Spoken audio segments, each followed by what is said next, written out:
Jayamada Public School, Marriott, where excellence meets values. ஒன்றாம் நெல்லிப்பட்டி குடி அப்படிங்கிற நெல்லிப்பட்டி குடி, கவக்குடி, பெரியகுடி, குத்துக்கல் குடி போன்ற 4 குடிகளுக்கு போகக்கூடிய ஒரு மெயின் ரோடு நம்ம தொழிலுறப்பில் பத்தத்தினுடைய மூலமாக ஒர்க் நடந்துச்சு. இப்போ இந்த ஒர்க்கில் வந்துட்டு பயங்கர அபாகதைகள் நடந்துருக்குது. காரணம் கிடையாதுன்னு சொன்னால், இன்றைக்கி தொழிலுறப்பில் பத்தத்தில் உட்படுத்தி இந்த ஒர்க்கு செய்யும்பொழுது இது அசட்டு ஒர்க்கு. இந்த அசட்டு ஒர்க்குக்கு தேவையான மெட்டீரியல்ஸ் வாங்கி கொடுக்கறதுக்கு கவர்மெண்ட்டு அதுக்குள்ளே பணம் கொடுக்குறாங்க. அப்போ நம்ம மறையூர் பஞ்சாயத்தில் சில வார்டுகளில் வந்துட்டு இது டைரக்டாகிட்டு தொழிலுறப்பு தொழிலாளிகளை வந்து செய்ய முடியாத ஒரு சாகச்சரியத்தில் அது சில கான்ட்ராக்டுக்காரங்களுக்கு அந்த மெட்டீரியல்ஸ் வாங்கி கொடுக்கறதுக்கு கான்ட்ராக்ட் மூலமாக கொடுக்கப்பட்டு அதனுடைய தரமான மெட்டீரியல், எத்தனை சாக்கு சிமெண்ட்டோ, எத்தனை சாக்கு மெட்டீரியல் வேணும், எத்தனை சாக்கு மணல் வேணும் அப்படிங்கிறத இவங்க சொல்லிட்டாங்கன்னா அதுக்குள்ளே பணம் வந்துட்டு கவர்மெண்ட் கொடுக்குது. ஆனால் இதை இங்கே இருக்கக்கூடிய ஒரு சில கான்ட்ராக்டுக்காரங்க இதை அவங்க எடுத்துக்கிட்டு அங்கே போடக்கூடிய தகுந்தமான குவாலிட்டியில் அந்த ரோடு போட கிடையாது. கிட்டத்தட்ட 1.5 இன்ச்சு கணத்துலையும் 2 இன்ச்சு கணத்துலையும் ஒரு ரோடு போடுறாங்க. இதனால் பார்த்திங்கன்னா இதுக்கு முன்னாடி போடப்பட்ட ரோடுகளும் பல அழுமதிகள் நடந்தனுடைய பாகமாக ரோடுகள் கொட்டி பொழிஞ்சு போயிடுச்சு.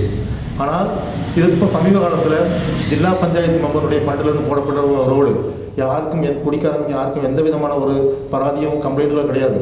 ஆனால் இன்றைக்கி இந்த தொழில்நுட்ப பத்திரிகையுடைய மூலமாக எங்களுடைய பஞ்சாயத்து அவங்களுடைய ஒத்தாசையில் கூடிய நடத்த இந்த ஒர்க்கு பார்த்திங்கன்னா போட்டு ஒரு மறுநாளே அது விண்டுகிறக்கூடிய அளவுக்கான ஒரு வேலையாக நீங்கள் செஞ்சுருக்காங்க.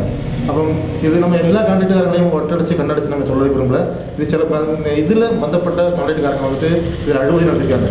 அப்போ இந்த அனுமதியை வந்துட்டு இங்கே இருக்கக்கூடிய தொழிலுறப்பினுடைய ஏயும் ஓவர்சீரும் அங்கே நின்று இந்த வேலை செஞ்சுருக்கலாம். ஆனால் இவங்க போக கிடையாது. ஏதாவது பராதிகள் வரும்போது மாத்திரம் அந்த சைட்டுக்கு போகக்கூடிய ஒரு சூழ்நிலை இருக்குது.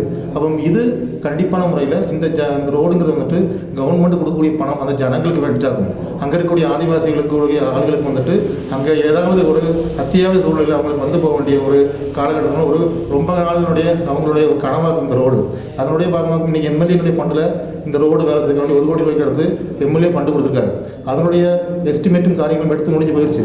அதனுடைய இடைக்காக்கும் பஞ்சாயத்து நாங்களும் இந்த ரோடு போடுவோம்னு சொல்லி இன்றைக்கி ஒரு 100 மீட்டர் கூட போடக்கூடிய அந்த ரோடு ஒரு குவாலிட்டி இல்லாத ரீதியில் போட்டிருக்காங்க.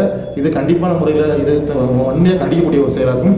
இது கண்டிப்பான முறையில் இதனுடைய பந்தப்பட்ட ஓவர்சீரும் ஏயும் உத்தியோகஸ்தர்கள் போய் அந்த ரோடு மீண்டும் அந்த ரோடு பரிசோதித்து பார்த்து அதுக்கு மேலே கான்ட்ராக்ட் நல்ல ரீதியில் போடணும். காங்கிரீட் போட்டு அந்த ரோடு ஜனங்களுக்கு நல்ல ரீதியில் விட்டு கொடுக்கணும். இல்லைன்னு சொன்னால் நாங்கள் சிபிஎம் பார்ட்டி இது இன்றைக்கி அங்கே ஒரு பிரான்ச் செக்ரட்டரியும் அங்கே உள்ள பார்ட்டி மெம்பரும் மாதிரி எங்களுக்கு பராதி கொடுத்துருக்காங்க. நாங்கள் அப்படி விட போகக்கூடிய விஷயங்கள் இல்லை. அதுபோல் மாத்திரம் இன்றைக்கி நாச்சுவேல் பக்கத்தில் அவங்க அங்கே போடக்கூடிய ரோடு அங்கே இன்றைக்கி பார்த்தீங்கன்னா நல்ல ரீதியில் அந்த ரோடு நாச்சுவேல் வார்டில் போட்டிருக்காங்க. அது நாங்கள் யார் செஞ்சாலும் அதை வந்து அங்கீகரிக்கூடிய ஒரு சிபிஎம் பார்ட்டி. அதுபோல் இங்கே 1ஆம் வார்டுகளையும் இந்த ஒர்க்கு போட்டி நடக்கணும். அதே போல் பார்த்திங்கன்னா 1ஆம் வார்டு குடிகளில் பார்த்திங்கன்னா லைஃப் பദ്ധதியில் வீடு கொடுத்துட்டு அந்த லைஃப் பദ്ധதியில் கொடுக்கப்பட்ட வீடுகள் வந்துட்டு பலருக்கும் லைஃப் வீடு பூர்த்தியாகாத கக்கூசு கூட கட்டி பூர்த்தியாகாத வீடுகளுக்கு பில்லு மாதிரி கொடுத்துருக்காங்க. அது சில கான்ட்ராக்டுக்காரங்களுக்கு அங்கே இருக்கக்கூடிய பரணசபையும் பஞ்சாயத்து மெம்பருமாரும் சகாயத்துடைய பாகமாகவும் இன்றைக்கி அந்த பில்லுகள் பாஸ் ஆகி போயிருக்குது. அந்த க்ளோசெட்டை மாத்திரம் வச்சுட்டு அதனுடைய பில்லும் ஃபுல்லாகிட்டு பாஸ் ஆகி போயிருக்குது. இது நாங்கள் விட போகிறது கிடையாது. ஏன்னு கேட்டிங்கன்னா ஊஞ்சம்பாறைக்குடியில் 3-4 வீடுகள் வந்துட்டு அங்கே கொடுக்க அதே மாதிரி கான்ட்ராக்டுக்காரங்க போட்டுட்டு போன ஒரு செயல் சிபிஎம் இடப்பட்டாக்கும் இன்றைக்கி அந்த வீடுகள் வேலை பூர்த்தி அடைக்க போயிருக்குது. இனியும் சில வீடுகள் வேலை செய்ய வேண்டியிருக்குது. அதுக்கு எதிராக அது நடைமுறைப்படுத்தலைஞ்சால் அதுக்கு எதிராக நாங்கள் வந்துட்டு கண்டிப்பான முறையில் இதுக்கு எதிராக சட்டமான நடவடிக்கை எடுப்போம். அதனால் பந்தப்பட்ட அதிகாரிகள் இதுக்கு முறையான ஒரு தீர்வு உண்டாக்கணும். தீர்வு உண்டாக்கணும்னு சொன்னால் பஞ்சாயத்து முன்னாடி அங்கே இருக்கக்கூடிய ஜனங்களை கொண்டு வந்து குத்தீர்ப்பு சமரத்துக்கு தயாராக மாத்திரம் இந்த தருணத்தில் கேட்டுக்கொள்கிறோம்.